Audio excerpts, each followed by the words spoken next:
Good afternoon, everyone. My name is Rachel Stern, and I'm the director and CEO of the Fritz Ascher Society for Persecuted, Ostracized, and Banned Art based in New York. We research, discuss, publish, and exhibit artists whose life and work were affected by the German Nazi regime between 1933 and 1945. Welcome to Rudi Lesser, the forgotten and rediscovered artist. A graphic artist already gaining significant recognition in his 20s in Germany, Lesser survived the Holocaust in Scandinavia. He joined his mother in the US just after the war in 1946. This is an event of our online project, Identity, Art and Migration, in which we investigate US immigration of European refugees during the first half of the 20th century through the lens of 7 artist case studies: Annie Albers, Friedel Zubers, Ivar Hesse, Rudi Lesser, Lillie René, Arthur Schick, and Fritz Ascher. It is my pleasure to welcome our distinguished speakers, Dr. Lillie Johnson-Edwards and Dr. Ori Soltes, who each will share their expertise with us, starting with Ori Soltes, who will speak about the artist Rudi Lesser. Dr. Ori Soltes teaches at Georgetown University across the disciplines of theology, art history, philosophy, and politics. He's the former director and curator of the Klutznik National Jewish Museum, where he curated some 80 exhibitions. He's the author of several hundred articles and catalog essays, and the author or editor of 25 books, including The Ashen Rainbow, The Holocaust and the Arts, Symbols of Faith, How Jewish, Christian, and Muslim Art Draw from the Same Source, and Tradition and Transformation, 3 Millennia of Jewish Art and Architecture, as well. In 2020, Immortality, Memory, Creativity, and Survival, The Arts of Alice Lo Kahana, Ronnie Kahana, and Kitra Kahana. Welcome, Ori. It is my pleasure to be here.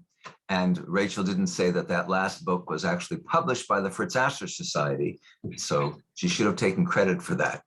But Rudi would have said, it's okay, you don't need credit, Rachel, because I didn't worry about credit. Ascher was born in 1902 and inspired really by his aunt, not his mother. And I'm about to share a screen with you. And here we go. You see a 1919 portrait of him, photograph of his mother and him. He's obviously 17 years old or thereabouts, but she actually discouraged him, or at least didn't encourage him to be an artist. His aunt encouraged him to be an aspiring artist who had a series of teachers that kind of culminated, though, I would say, in his study under Hans Meid at the Berlin Academy of Fine Arts in 1927 and following. He is said to have been Meid's favorite student, and he certainly had early success and recognition. Primarily print work was his interest, etchings above all, and various other forms of graphic art, I should say, not print work, graphic art. But renowned artists, accomplished artists like Käthe Kollwitz and Georg Grosch were already commenting on how promising and how skilled and how talented he was, doing figures, doing landscapes, his style kind of representational, but in a stylized manner, very powerful, expressing interest in history and in social issues. Here's a 1925-26 Dry Point Etching. So he's 23, 24 years old at this time, called without title Ring Fight. And you can see it's 2 wrestlers. But I find a couple of things rather interesting about this pair of grapplers. One is that they look almost vampire-like. Look at their fingers, look at their eyes, look at their ears. But even more than that, you've got 4 elements here, right?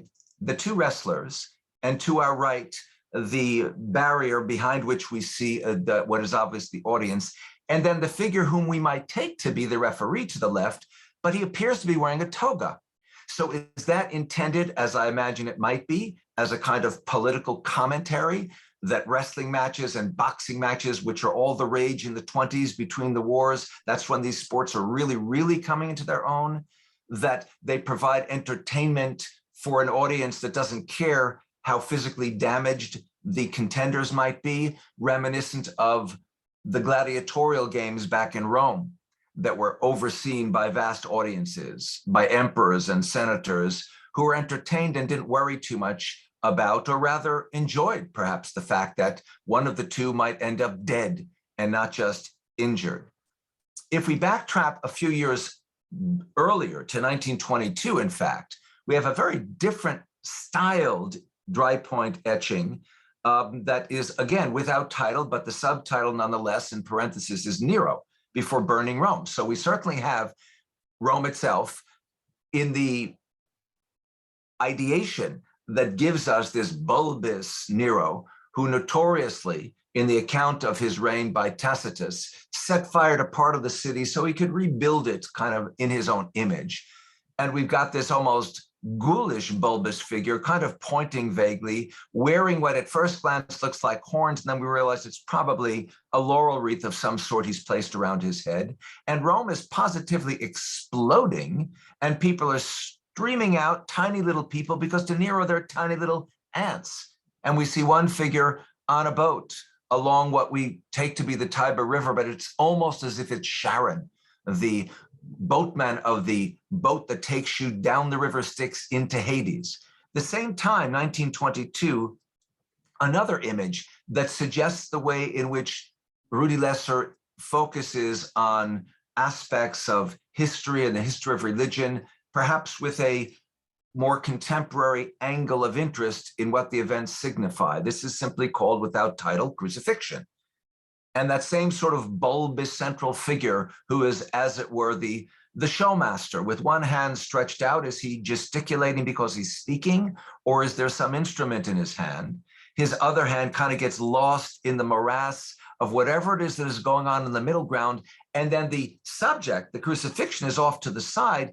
And it's an odd crucifixion. This is not a standard issue crucifixion with the Christ center upright. This is a cross that is still tilted at diagonal. But if you look at the substrate here and the lack of anyone to either side of it, it's not as if the cross is being raised to verticality. It's as if this is its permanent placement.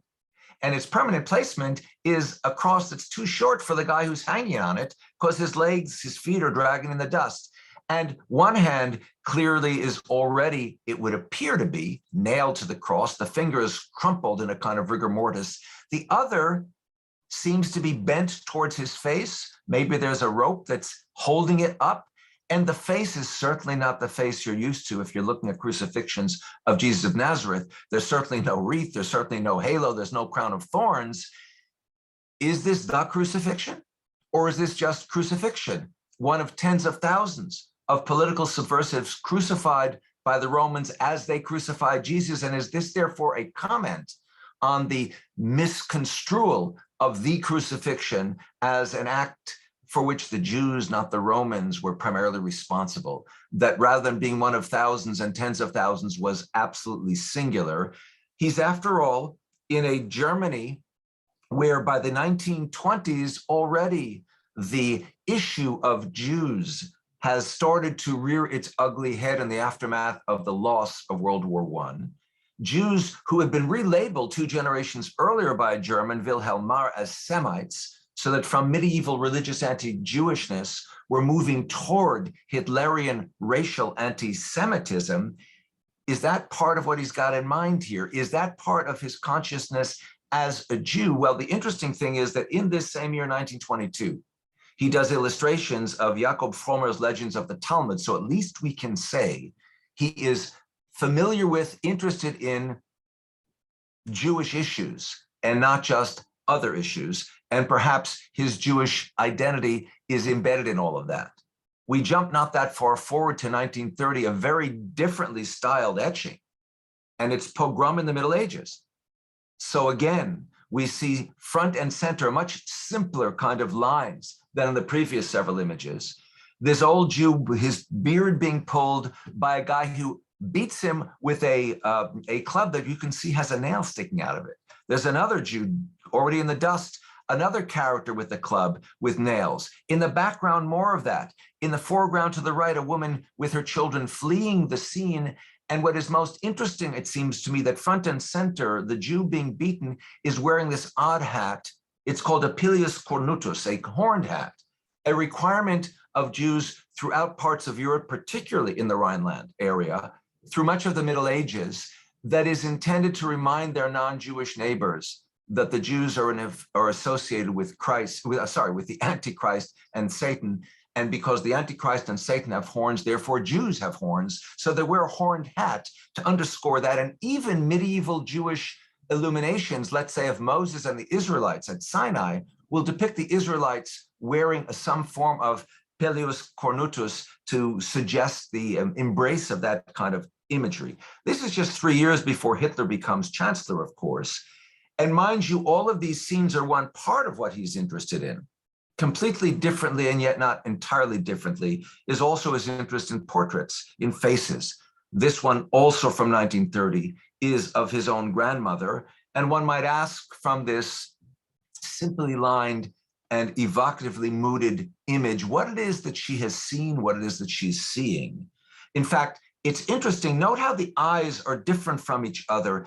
Think Modigliani, who often with his painted images had a kind of eye that was occluded, one looking in and the other looking out, as if his figures were having double vision, inward and outward. And Lesser seems to have adopted that sort of an idea again and again with his representations of individuals who are portrayed by him. A consistent interest in people, a consistent interest in people's causes. He expresses fierce opposition to injustice. After World War I, he's drawn to the communist left because it is the champion of the working classes. He's drawn to the little people. He offers an energized social engagement, as Volkmar Reichmann wrote. And we see, for example, in an image from this era, the drunk.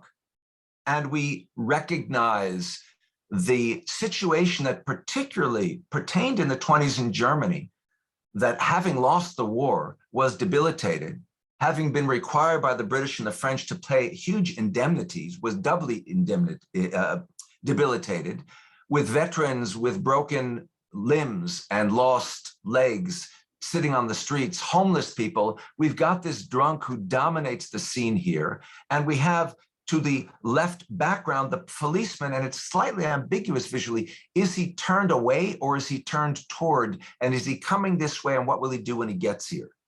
So the drunk man is between the police and that modernist technology of the streetcar. And of course, in the middle ground, in clear contrast, this obviously very well-fed, almost piggishly well-fed, very wealthy couple strolls by blindly, not even noticing the drunk lying in the street.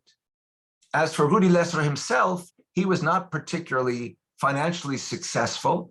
That was of little interest to him. He didn't care about money. He wasn't widely recognized. He didn't care about that either.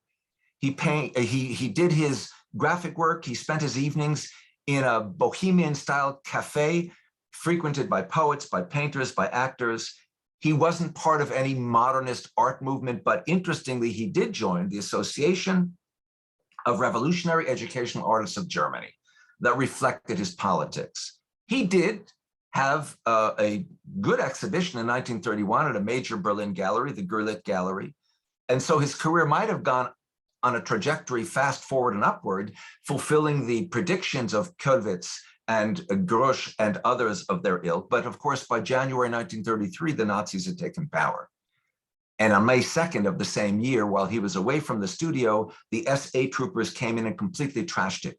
And his friends contacted him and said, it's not safe for you to come back to the studio. And the likelihood is, think about this, that the studio was trashed not because of his religion. In 1933 beginning, that was probably not front and center, nor the style of his art, which might have been called degenerate a few years later, but probably his politics. The communist left, remember, this is the time when the Nazis burnt the Reichstag and blamed the Nazis for it. In any case, he fled Germany. He headed to Scandinavia, as Rachel said. He was there till September, but then traveled throughout much of Europe until June of 1934. He was in Belgium, France, Britain, Holland, ultimately coming back to Denmark, where he hooked up with a close friend, a former fellow student in Maid's class, Kama Svensson, and she in turn introduced him to Gudrun Flüge, another Dane, whom he ended up marrying. She became his wife. And they spent time in Copenhagen. They spent time, among other places, at Odd's Sherrod Artist Colony. And here we see one of his images from 1933. It's a Danish landscape. And we see a combination of things that interest him. It is the landscape, it is people, and it's the little people. It's a peasant. And we see the contrast between the creative human enterprise that gives us buildings and the irregularities of the natural landscape. By 1936, he and Gudrun were actually traveling. They went to Paris. Not ultimately, interestingly, he participated there in a workers' protest against Renault, the car manufacturing company. So his politics traveled with him, even in the middle of being in flight, really. From Nazism, he was still a political protester. He spent time in Belgium, where he hooked up with another of his fellow students, Felix Nussbaum, from Meid's class. And Nussbaum, of course, would ultimately perish in Auschwitz at the hands of the Nazis in 1944, and also would be forgotten as a painter until the last 20, 25 years, when he has come to be rather renowned for the skilled artist that he was. And in fact, one of the first venues for a Fritz Ascher exhibition that Rachel organized was in Osnabrück at Felix Nussbaum House. So here we see Rudi with him from that time period. In 1940, Germany had occupied Denmark. Gudrun died that year, we don't know why, leaving behind a 2-year-old son, Kurt, whom we see, albeit much later. This is a photograph from 1986. So of course, Rudi is about 84, and his son Kurt is now in his early 50s. But as far as art was concerned, between 40 and 44, there's a virtual artistic silence from Rudi Lesser, emotional, existential crisis clearly enveloping him. Although in the course of that time, he meets up with Else Lomberg Jacobsen, another Danish woman, and they together have a daughter, Greta, in 1944. In 1944, Greta is born. Rudi's already gone to Sweden at that point. He hooks up with Greta later on. We see here, for example, an etching that was done of Greta in 1958. Note 2 things here. One, the way in which she forms the backdrop to this very carefully depicted and beautiful flower. Or is it that the flower offers to us the introduction visually as our eyes follow back toward this image of his beautiful daughter? The second thing is, look at the eyes again. They're slightly off skewed, one different from the other. That kind of pattern that seemed to interest him picked up again. But as I said, he wasn't present for her birth because in the fall of 1943, the Nazis had ordered a roundup of all the Jews in Denmark. And the Danes famously ferried Danish and foreign-born Jews, 7,000 of them, across the way to neutral Sweden. And so Rudi and young Kurt, and it wasn't simple Kurt, needed medicines that weren't easy to get, and so on and so forth. They made their way across to Sweden. And again, later on, looking back, we see this 1955 woodcut called without title Night Crossing. And it's interesting, Volkmar Reichmann has suggested perhaps that his interest in woodcut all of a sudden reflected a kind of tribute between the medium and the message, a tribute to the wooden boats that ferried people like him across to safety in Sweden. Not easy. The Germans behind them, the Swedes, at least in theory, patrolling the borders so that they won't allow these refugees to come in. And Reichmann also points out that this face in the front looks like a death mask. So is it a symptom and a symbol of how dangerous the journey was? Is it a symptom, a symbol of the death of Rudi Lesser in the world that he has left behind, which at the same time is a rebirth to the world before him, this lighthouse-looking element, which is most likely the City Hall Tower of Stockholm that has been brought up to the waterline. In any case, wood would become very important to him. Maybe that's why later on he's doing woodcuts, because he survived when he got to Sweden as a lumberjack, working wood. After the war, he and Kurt went back to Copenhagen, but within a year, as Rachel pointed out, they came to New York. His mother was there. His brother Kurt was there, having been there since 1926. And America, if you think about it, is at that point in the process of becoming a hotbed of abstract expressionism. It has left social realism, the kind of work, the kind of painting of Ben Shahn that is so similar in many respects to the kind of graphic work of Rudi Lesser is now being upstaged by abstract expressionism. And one of the first works that Rudi does in New York in 1946 is called Lovers and Bird. It's about as close as he gets to something abstract. It's still semi-abstract.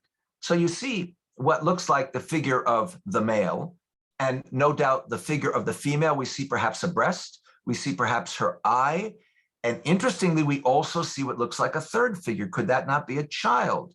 His face turned toward us, those eyes closed looking at us, that arm wrapped around mommy and daddy. And here, of course, is that bird hovering or perched on a rock, perched on a branch. The bird is the symbol of the soul in Jewish and Christian art. Is this done in 1946 a tribute kind of, a memory of Gudrun? And it is therefore Gudrun, Rudi, and Kurt together? Is it a reference rather to the mother of Goethe and Goethe herself, Elsa and Goethe and he? Or is it none of the above? Is it simply what its title says? Is it simply Lovers and Bird? 2 years later, in 1948, and it may be the case that his brother Kurt had some hand in this, Rudi was invited to Howard University in Washington, D.C., one of the more important historically Black colleges and universities, to initiate the printmaking department. He only stays for maybe a semester, maybe two, but it's an interesting fit because one of the first things he did when he got to New York and sort of figured things out in New York was to join the NAACP because he saw Blacks in America. This is 1946. You have soldiers, Black soldiers who have served in the American army and come back and they still can't get an apartment or a house in this neighborhood or that neighborhood. And he saw them reflected in the mirror of the oppressed workers who had interested him his whole adult life in general as an artist. He has success in America of sorts. He has an exhibition at Lada Jacobi Gallery. She herself was a German Jewish refugee who had established herself in New York. His work goes into various collections: Harvard, Leo Baeck Institute, New York Public Library, MoMA, the Smithsonian, the National Gallery of Art, Baltimore Museum of Art, Library of Congress, just to name a few. So he seems to be doing well, but the 10 years or so he spends in the United States are very unhappy years for him. Is it because of the politics? Is it because of the art forms that are front and center and not his style? Is it because of aspects of his personal life? We're not so sure. What we are sure of is that by 1956, he's returned to Germany, to Berlin. And the rest of his long life, another 30 years, is kind of a long epilogue. He lives in Kreuzberg, in the district which is not particularly a wealthy district, to say the least. He is moderately successful. He illustrates for a local newspaper. There is a number of small exhibitions, but he's not making a lot of money and he's not renowned. He manages to travel. He's in Europe, he's in North Africa, and he's in a Germany, of course, which is very different from the Germany he left, think about this, 25 years earlier. And we see one of his works from this period that is again without title, but parenthesized, Dog in the Ruined Quarter. This is in part the Germany that he would have encountered with buildings that are half destroyed, with large areas in what had formerly been the place of buildings, now these kind of empty spaces, and this dog as a kind of central symbol, barking, this voice crying in the night. Is it crying in the night? Is it barking toward what appears perhaps to be a figure that is enveloped in a kind of nimbus? Is it a statement of loneliness? Is it a statement of horror? Is it a statement of grief? Or is it, when all is said and done, ambiguous, since one of the features of the return to Berlin life of Rudi Lesser is his dog, Trolli, renowned. He goes back to the kind of life he was living when he was an impoverished student in the 20s, now as an impoverished middle-aged man. Cafes, chess games in the cafe, his dog on the floor by his side. Interestingly, older though he is, very attracted by and attractive to young women. I love this image of him done on the train at Heidelberg in 1985. So he's 83 at this point. He looks dapper. He looks snappy. He's got quite the look on his face. And is it she whom we see reflected here, this young woman, whom he is looking at and who is smiling up and looking at him? I'd like to imagine that it is, although the descriptions of the women with him are typically that they're blonde. But okay, we'll cut a little bit of slack here. During this period, he's in any case very productive, several hundred etchings and the like. He does have exhibitions, but they're small. They don't have widespread impact. He's certainly well loved locally. He's not making money. It's not important to him. He's not being widely recognized, not important to him. He seems to have reconnected with Greta, his daughter. He visits her in Ekrath when he travels around from Paris to Portugal. And indeed, we see a late work done in 1986 of Portino, which is another Dry Point etching, unfinished. And we see, you know, on the one hand, the landscape to the left and the sea horizon and the empty sky to the right, filled in to the left, empty to the right, human-made geometries of buildings to the left, God-made, as it were, irregularities of natural forms to the right. There is no human form that is obvious in this work. In fact, humans are disappearing from his works, as if dissolving himself away from the human realm with its social, political, religious, racial issues, injustice, violence, wars. This work done in 1986 was done after he had just had a surgery for what turned out to be a malignant right kidney tumor that would ultimately take his life. So perhaps that's why it's unfinished, or perhaps it's just unfinished because it looks so beautiful in this unfinished way. Very little human representation in his work, but one very important last work, one of the last ones he did, is human. In fact, 1987, Dry Point Etching, it's a self-portrait. And the three things really that I want to call to your attention, most interesting to me at least about this, are one, once again, his playing with the eyes in this disparate manner that gives us perhaps the suggestion of inner-outer vision. Two, the way he's got lines crisscrossing all over the surface, as if you might suppose this is the image of someone looking in the mirror, and the mirror is a cracked mirror. But three, I dare you to age him in this work. This could be Rudi Lesser at 25 or at 85. It's ambiguous in that regard. It certainly doesn't resemble one of these last photos taken of him shortly before his death in 1988, just before he turned 86. He did posthumously, more than 35 years later, begin to achieve some recognition. As Rachel pointed out, the Brause Gallery in Berlin had a magnificent and extensive exhibit of his graphic work curated by Volkmar Reichmann in 2014. For us and our purposes, one of the more interesting features of his life and his work, of course, is when he was in the United States and he went to Howard University for that brief period of time. He was among a number of Jewish German refugee professors who found their way into historically Black colleges and universities.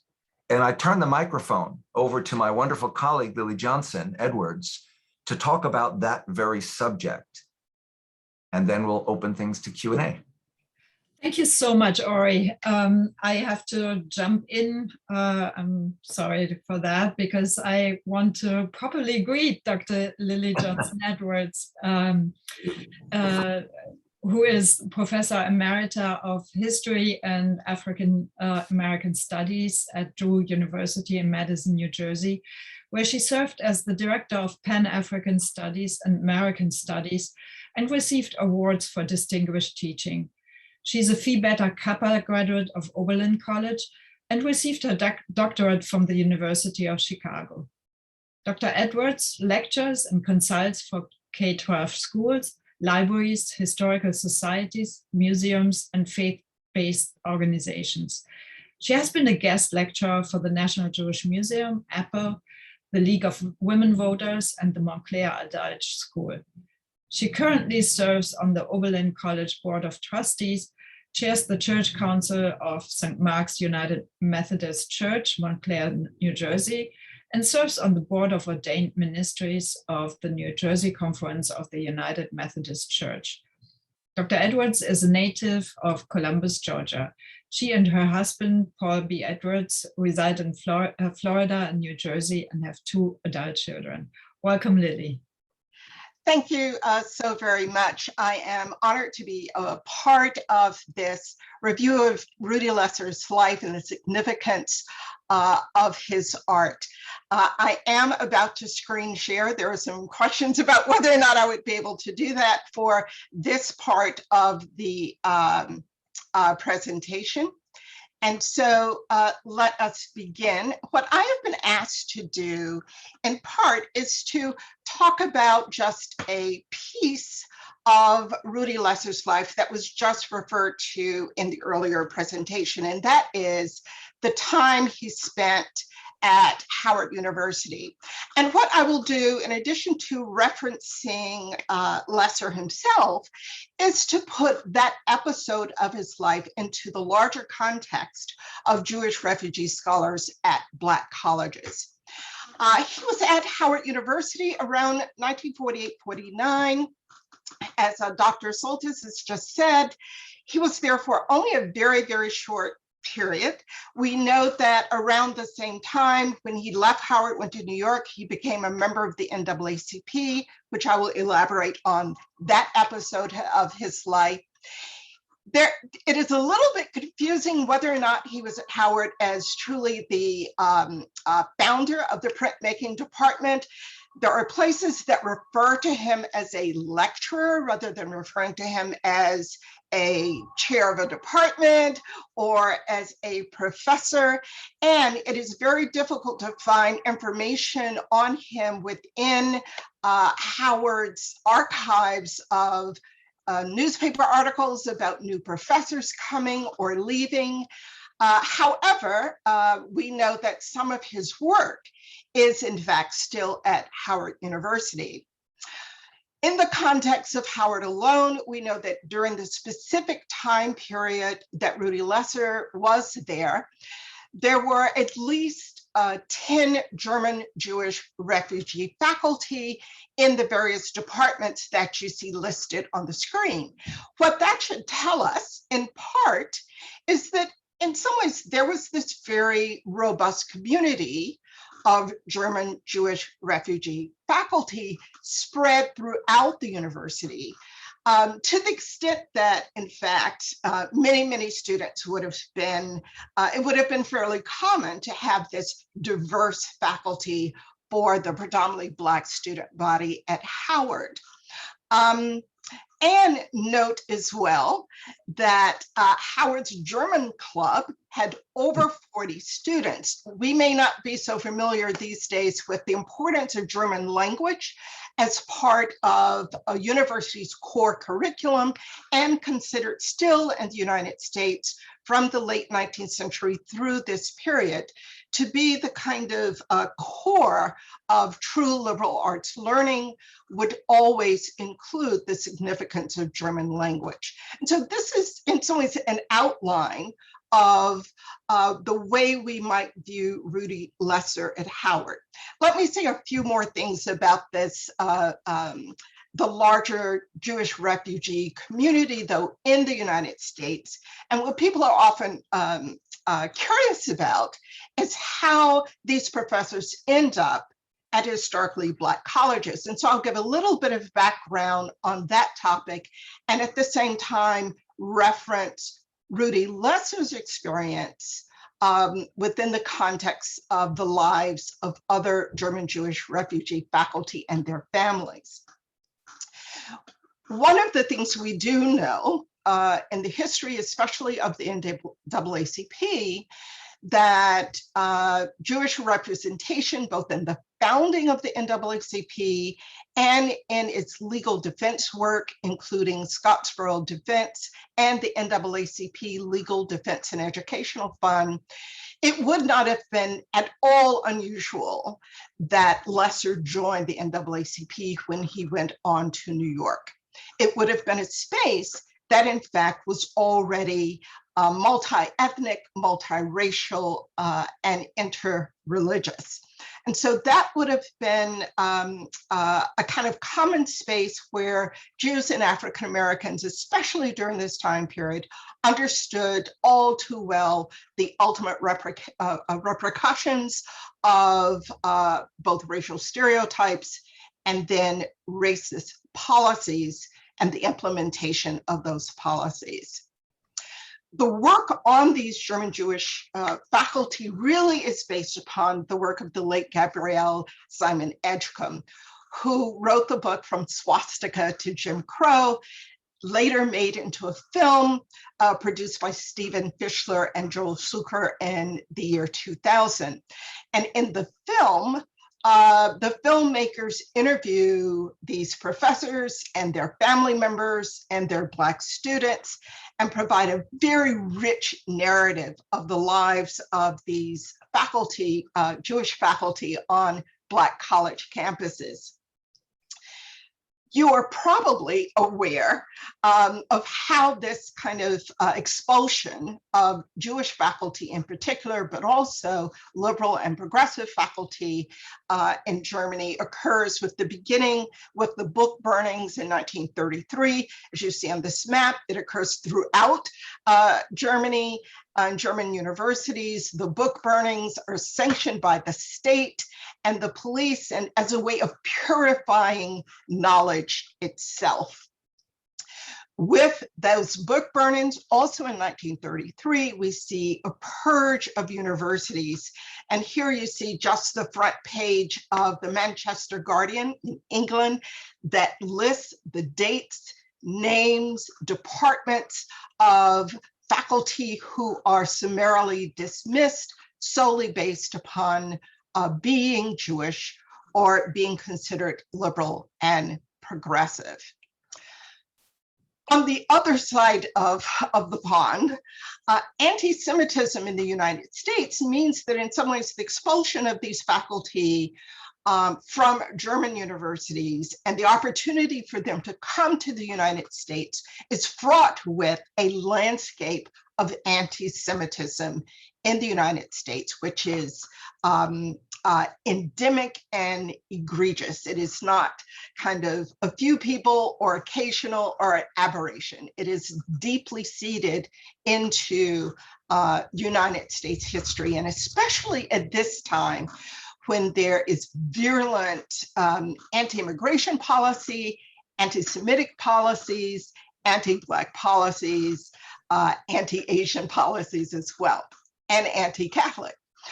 You see on this list the kind of range of ways that anti-Semitism had framed a racialized landscape for Jews and potentially for Jewish refugees, especially during this time period.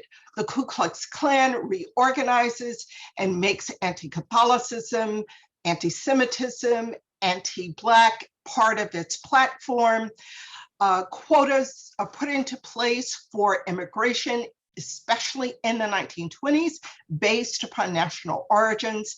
And then we have the actual organizing of groups, large numbers of groups around anti-Semitic propaganda. The Silver Shirt Legion in 1933, the same year, right, as those expulsions and the book burnings.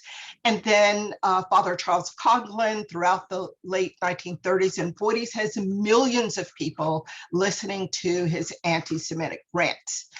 The German American Bund has a big parade in New York City in 1937. And what I want you to see here is, in some ways, that the levels of anti-Semitism were normative in the United States.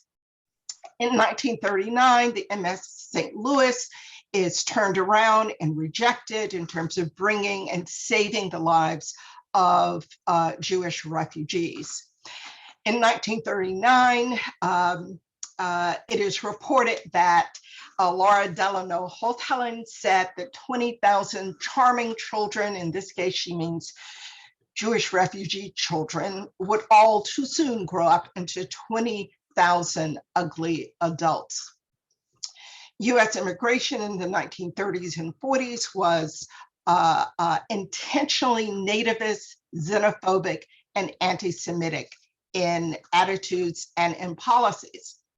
So it should not be surprising to us at all that American colleges and universities also had quotas for Jewish students and definitely for Jewish faculty. Just one example of that here with Harvard's president, Abbott Lawrence Lowell, began a policy to, in fact, lower the number of Jews at Harvard University. And what we should see is the implementation of these policies really becomes nationwide at white colleges and universities.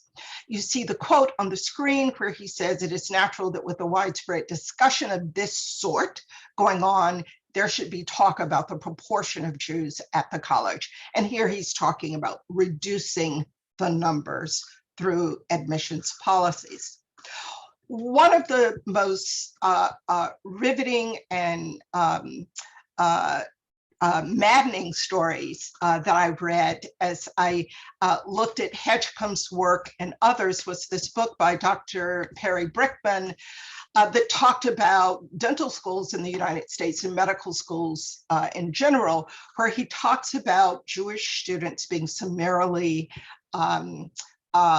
expelled from dental schools. And he talks about his own experience at Emory University, where Jewish students were simply flunked classes, right? They were told and this is a quote, that they didn't have the hands for dentistry. And so what I want you to see here is the context of life in the United States, the expelling of Jewish professors from Germany, efforts by some philanthropic organizations like the Rockefeller Foundation, as well as the American Society of Friends and the National Council of Churches, to try and find places for these expelled Jewish professors in the United States. And with the quotas, it was difficult for them to find those placements. People like Albert Einstein could land at Princeton. Other Jewish professors who were at the top of their field, world renowned, who had established themselves in their fields, also could be placed at Bryn Mawr, at the New School in New York, and other places in the country. But the large number of faculty who were either newly minted doctorates or who were junior faculty just beginning in their careers found it almost impossible to find positions in the United States. The places that welcomed them with no question were historically Black colleges, and you see on this list, historically Black colleges predominantly located in the South. And one of the things I want us to remember about the South is that we should remember that Washington, D.C. is indeed the South, and that especially under President Woodrow Wilson, starting in the 19-teens, was a highly segregated city. And so one of the things we must construct when we think of Lesser at Howard University in Washington, D.C., he's not in Tougaloo, he's not in Hampton, Virginia, he's not in Talladega, Alabama, but he is indeed in the segregated South. Most of the Jewish refugee faculty, as you can see on this screen, stayed only a few years. About, a little over half of them, only 1 to 5 years. And in that context, then, Lesser's brief stay, it's not so unusual that he was at Howard for less than a year and then went on to New York City and his career as an artist. We do have, though, almost half of them, of professors staying 6 to 10 years, and then a few staying over 10 years. And I just, for reference, gave you the names of 2 faculty members who really spent their entire career at HBCUs. Ernst Manasseh at North Carolina Central University in Durham, North Carolina, and Ernst Brinsky at Tougaloo College in Tougaloo, Mississippi, and really made an impact, as you can imagine, on hundreds of Black students at those institutions. But Rudi Lesser actually is more like that first 1 to 5 year group. And they left for any number of reasons. We aren't certain why Lesser left Howard after such a short stay. There are several possibilities, and this is only guesswork that I'm sharing with you now. One possibility is that he was not, unlike pretty much all of the others, even those in the arts and dance, art history, and especially in the visual arts and performing arts, he was not leaving Germany as a professor, right? And so one of the things we might assume is that taking this position at Howard was a temporary space in his longer career as artist, that it's a space, an academic space that really was not his chosen vocation. One of the things we also know is that for most, if not all, of these German refugee professors talk about what it was like to live in the segregated South. And again, we include Washington, D.C. On one hand, the Black campus itself provided something of a safe space, of a kind of Black intellectual enclave of Black empowerment and intellect and creativity and leadership. And where faculty knew they were valued.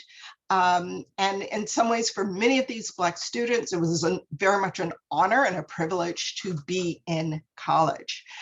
On the other hand, it really was a bubble. Going outside of that campus, one entered into a highly segregated world. And what we hear from professors like Manasseh and Brinsky, who were embedded in that world over decades of their career, was that they were constantly having to negotiate that racialized space, not so much, not always as Jews, but negotiating the space of their careers shared with their Black colleagues, but kind of going to conventions where a Black colleague could not stay in the hotel, right? Or going to inviting colleagues to one's house for dinner.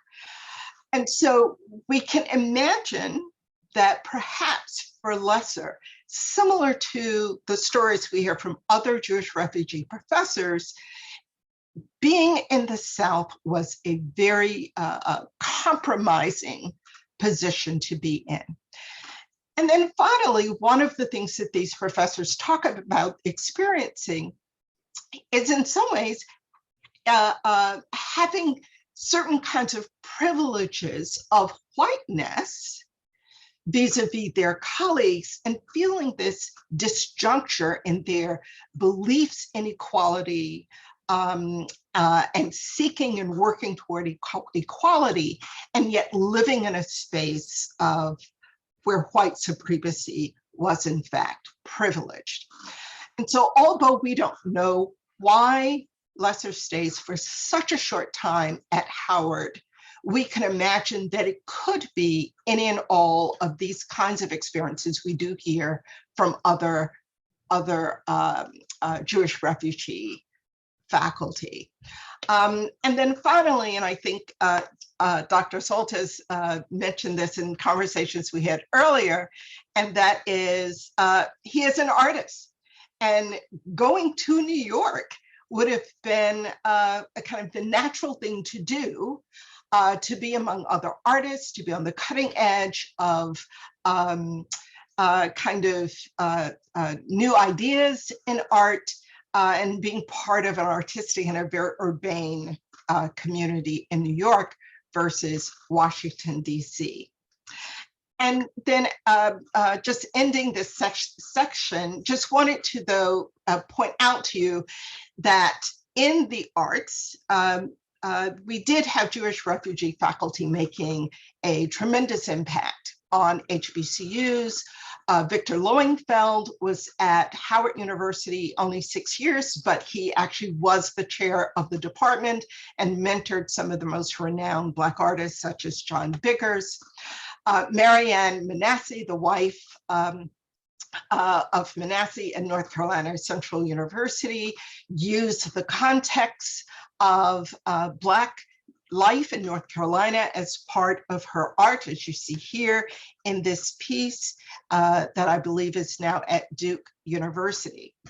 And I end here with three of Rudi Lesser's works that I found, and Rachel Stern was very helpful in finding out the background of these pictures.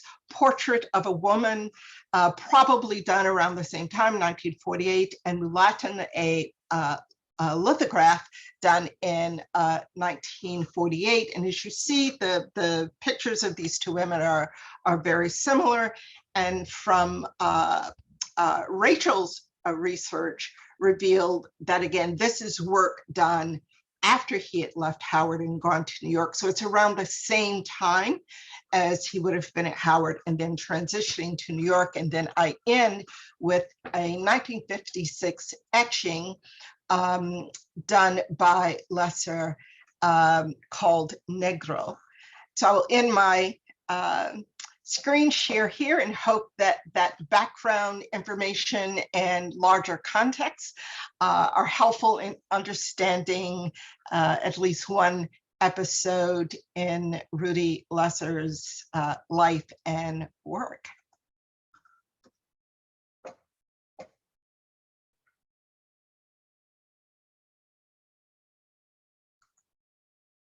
Rachel, you're muted. You're muted. Oh, it's Rachel. Okay, I'm sorry. Thank you. Stop share. Thank you so much, Lillie. This was full packed with information, and I think we understand Rudi Lesser and his swift stay at Howard University now much better. I also want to mention that he had a son with him, Kurt. So I don't know whether he left him with his mother or whether he took him to Washington, but that's definitely was an additional consideration for him. And I have to actually pass on the compliment about the research about these three artworks that you concluded your talk with. Volkmar Reichmann in Berlin actually has done a lot of, I think by now it's a lifelong, I think I can say obsession with Rudi Lesser. He has researched and moved on the traces of Rudi Lesser. He also was a very close friend, became a very close friend and admirer of him during his lifetime. And he actually found out that these women were two sisters that he was very close with in New York when he was living in New York, and also he very well knew the mother, so there was apparently like a family connection between the two families, which just supports you know, your mentioning the openness and that he had,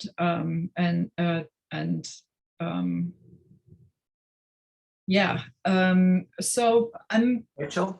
Yes. Do you know offhand if Volkmar has come up with information about Rudi Lesser's interest in, of course, Modigliani's dead by 1920 and probably not overly well known outside Paris at that point, but I'm just struck by the first of those three last images, it looks very much like a Modigliani portrait, you know, with that very long neck and that pointed chin. And then the comment that I was making about the eyes as having a kind of Modigliani feel, it'd be wonderful to know, and there may be no way to know, whether in his early career in the 20s, he was aware of Modigliani, who was, of course, dead by 1920 at all, and influenced, or whether this is just a purely coincidental kind of parallel pair of tracks.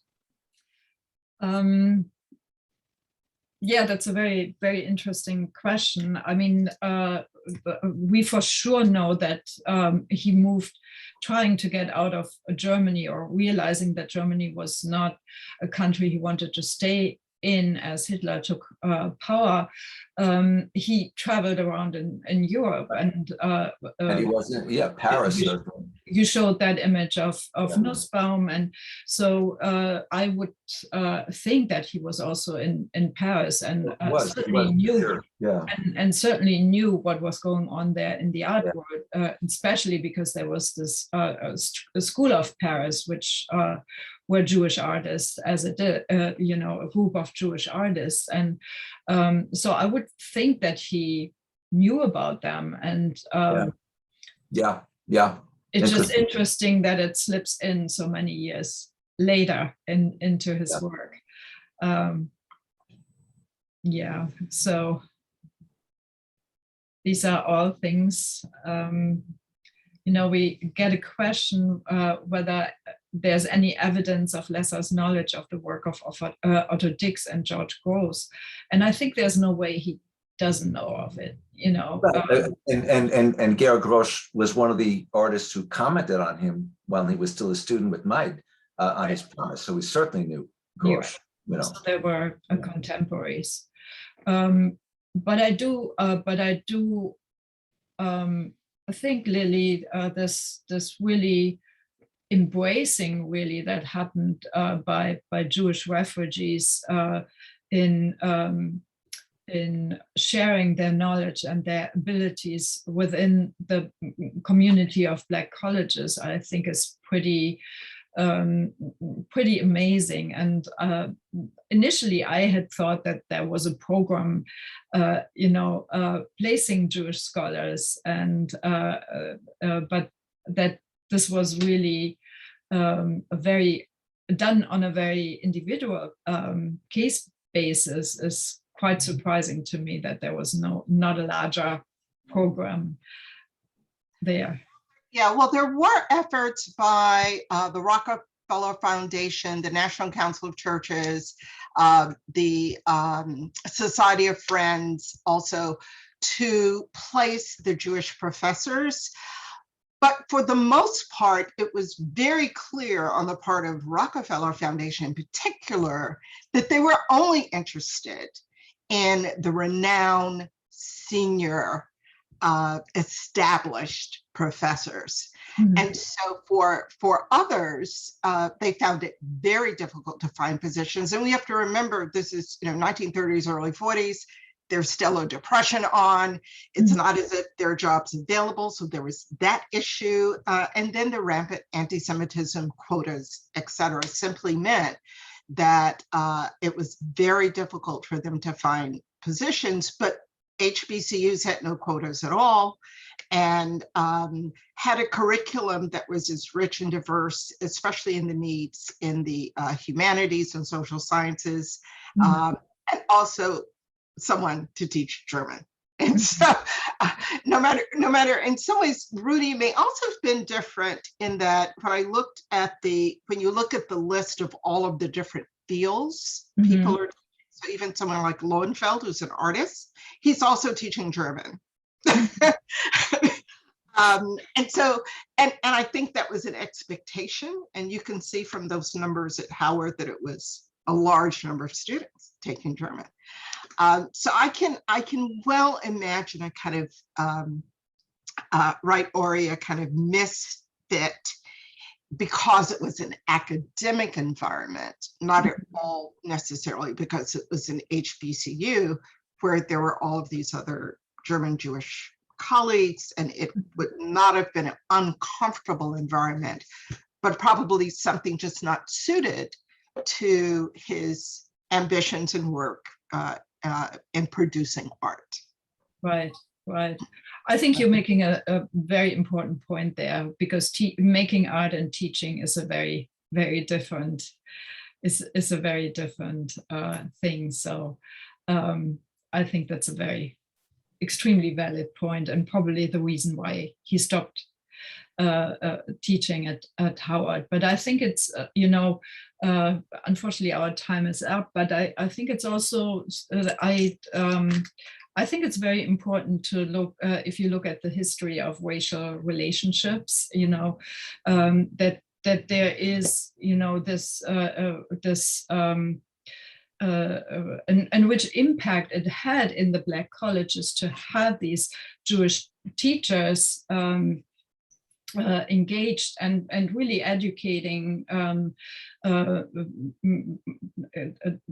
coming generations of students, not only in their subject, but also in the fact that there don't have to be racial borders, right? So I think that's, in that way, it's a very, very important phenomena of the needs, just born out of the need that was taken advantage of. Exactly. And these students were, as historians now say, this really was the period of the beginning of the contemporary civil rights movement. It's really the 30s, 40s. And so the students, these are in fact the students who would carry forth with a new contemporary agenda in civil rights and new strategies. And some of these faculty play a particularly powerful role in these students' lives and in their activism for civil rights. And I would add just one little sort of nuanced detail. Most Americans, when they think of Judaism, they think of it as a religion. There are the Protestant denominations, as Catholicism, da-da-da-da-da-da. Of course, in Germany, particularly at that time, and as a consequence of developments going back several generations, and not just in Germany, in France and Europe, Jews were a race. Right. And of course, even today, in most non-American settings, Jews will be considered a nationality rather than a religion. So those kind of category distinctions also, I would imagine, would have played out in an interesting way with respect to everything else that was going on during that period. Right. Exactly. And it's interesting, I won't go into any details, to read how the some of the Black students at HBCUs were confused at of what the identity was. And some of the research says what was most striking to them is that they were German and spoke with very heavy German accents. And that was more salient than anything else. That's a very, very interesting point you're making. Thank you so much, Lillie, Johnson, Edwards, and Ori Soltes, for this really amazing talk. I could chat on forever, but our time is unfortunately up. So all that's left for me is to wish you that you stay healthy and be well, and please stay in touch. Bye-bye. Goodbye. Thank you. Bye-bye. Thank you.